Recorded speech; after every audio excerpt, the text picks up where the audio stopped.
Well, that wasn't supposed to happen, was it? Ruddy hell, Tyson Fury may have been crowned the winner in the so-called Battle of the Baddest, but we all know he lost the war. And with opinions divided on who won the fight, it's not only damaging to Fury's reputation, it's damaging to the shape of things to come. And the flip has been script now that... And the script has been flipped. And the flip script... Fuck knows, you know what I mean? Francis has made everything a little bit fucked. But how did this happen? And what happens now?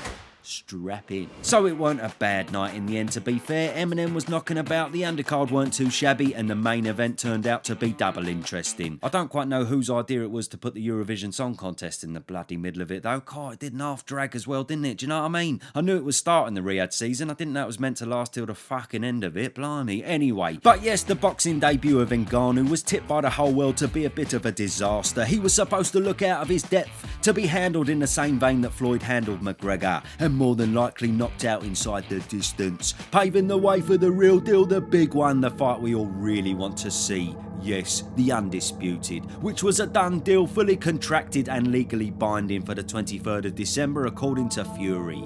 Usyk has to fight me in December, he doesn't have a choice. He signed a contract, so if he doesn't, he's breached contract and he gets sued. Yeah, we'll come back to that in a minute. Anyway, as Usyk himself looked on, and both men got in the ring, eventually, after what felt like a fucking decade, after X Factor and Fury running round in circles, I don't know fucking why. But yes, it was time for Fury to put the MMA community in their place. It was time to take care of business, and take care of business. He didn't.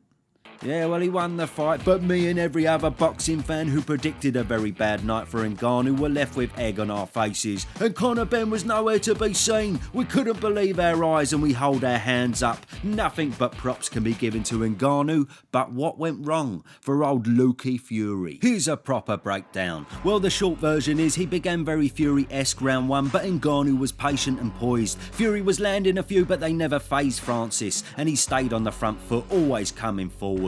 Then, after the knockdown that shocked the whole world, everything changed. Fury seemed a bit of a desperate man from that moment on, cautious to engage and making mistakes. He reverted to type after the halfway stage though, getting behind the jab more, but the eye-catching stuff was always coming from Ngannou. And Fury's continued desperation was highlighted with a double saucy elbow shot. Yeah, Tyson, you cheeky little sausage, we all saw it, bruv. It weren't a mistake, it was clear as day deliberate. Luckily Francis is from the UFC and that's just another day at the office, innit? But then, just when things couldn't get any stranger, just when we thought our minds couldn't be any more blown, Francis threw in a bloody Superman punch in the last round. Fuck it, he said. Have some Clark Kent, you big bald bollock. Yes, sorry. Anyway, well, at the end of the fight, it was a tough one to call, to be fair, and Ngannou exceeded everyone's expectations. He didn't gas, he was composed, he had the skills to pay the bills, and he was much too strong for Fury to manhandle. But he ended up losing by a mere point. It was almost a Rocky story. However, although he didn't win the fight, he certainly won the hearts of the world.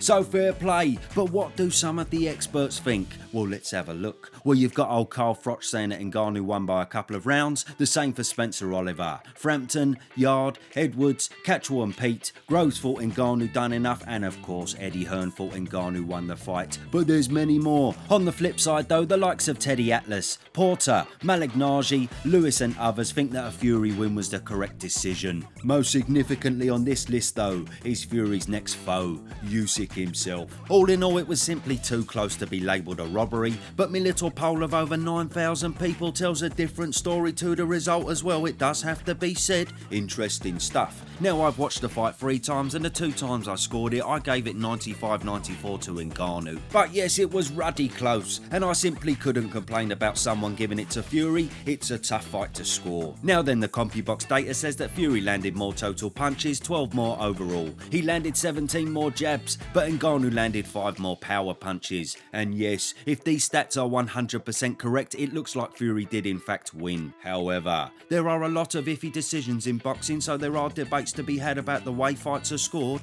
If, for example, in round 1 fighter A lands 10 jabs bang on target, but fighter B lands 2 absolute haymakers that shake the opponent up, but that fighter A remains upright and survives the round, who won that round. Cause yes, fighter A landed more, but fighter B is making significantly more impact. Punches landed is one thing, but damage inflicted is another. I'm not saying it happened exactly like this in the Fury and Ngannou fight, but you know the state of their faces do tell a bit of a story. And also, just by the by, Tyson's tactics are a little bit suspect sometimes. There is an argument that the elbow should have been at least a point deduction, and it also needs to be pointed out that very often when Fury punches, he then pushes the opponent back. He obviously did this to Dillian Whyte, but watch this fight again. He does it numerous times to Francis, and in a nutshell, he knows you can't do it. It makes it almost impossible for Ngannou to counter. It's a bit of a double liberty, I'll tell you, but well, referees are never going to do anything about it, so fuck it, moving on. Yes, so regardless of all this, Fury was victorious, but there was a deflated look on the Gypsy King's face, a far cry from the victories when he gets on the mic, give it the big and sing fucking American Pie, bloody hell. His demeanor showed a man who was embarrassed or possibly even thought he'd lost himself, and the Usyk face-off was an underwhelming affair. Tyson just looked like he wanted to get out of there, whereas Usyk looked like he knew Fury had tainted the most important fight of this generation. It was a big anti-climax. I'll tell you what though, Fury wouldn't have had a face like a smacked arse if he had my naughty NordVPN deal, which is still available, people. So if you want access to Netflix in the USA or another country to watch a load more films, or simply get access to the rest of the world, get yourself this blinding VPN. You'll love it. Click the link in the description and get 4 months extra free on a 2-year plan. Bosh. Anyway, where was I? Now, this fight was labelled as a game changer, not just because of the heavyweight crossover, but because the deal in place paved the way for the future of boxing, according to Frank. So after this unforgettable night, what really has changed? Well, in a nutshell, fuck all. Other than the fact that the lineal heavyweight champ has been a bit embarrassed by a debut boxer. But in terms of the landscape going forward, yes, we were a bit sceptical of the 23rd of December, but as the Ngannou fight came closer, the word on the street from Tyson and Frankie Boy was that this date was set in stone. Threats of suing Usyk if that date was not adhered to. But after the fight, yeah, that's all out the window, isn't it? Are we seeing Fury versus Usyk, and when? Yes, we are going to see it, and it'll be on in the new year, and the date will be announced in the next few weeks. Tyson wanted a fight on the 23rd, but he won't be ready. That was a tough fight for him. He had a couple of bumps and bruises.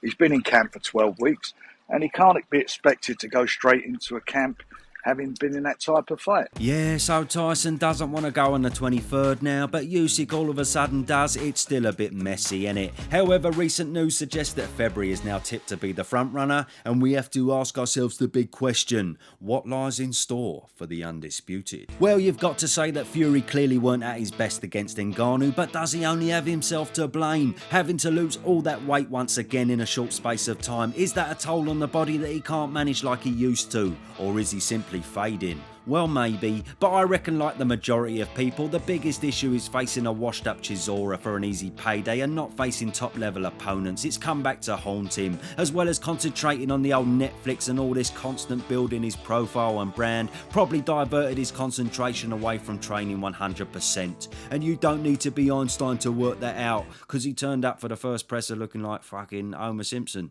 Or maybe there's an argument that he is ultimately fading. We will hopefully find out soon. But one thing that has got to be said, as much as Ngannou was very good, in my opinion, Usyk would have won every single round against Francis. He was solid, but he never showed anything exceptional like insane speed or footwork, and I personally reckon that Usyk would have peppered him. But that's just me. Regardless though, Fury knows this performance is nowhere near enough to beat the Ukrainian, so he's got some real issues to resolve before they both step in the ring. The main one, of course, being confidence, because it will be the first time since the McDermott fight that he goes into the next bout having come off a performance where many people think he lost. He obviously rematched McDermott after and won convincingly, but he needed 2 warm-ups in between. This time, he won't get that luxury. And of course, Usyk is no McDermott anyway. So there's a million questions left unanswered about the much anticipated undisputed. Let's see how it plays out. Double fair play to Ngannou. He fooled us all. He was absolutely brilliant. What can't this man do? I mean, after that, if he said he's doing the singing in the closing fucking ceremony, I'd have to bloody believe him. Anyway, let me know what your thoughts are. Who won the fight? What happens with the old Usyk fight? Don't forget to listen to the podcast where we dive deep into the flaps of this epic upset. Ta-ra for now. See you soon. A posh.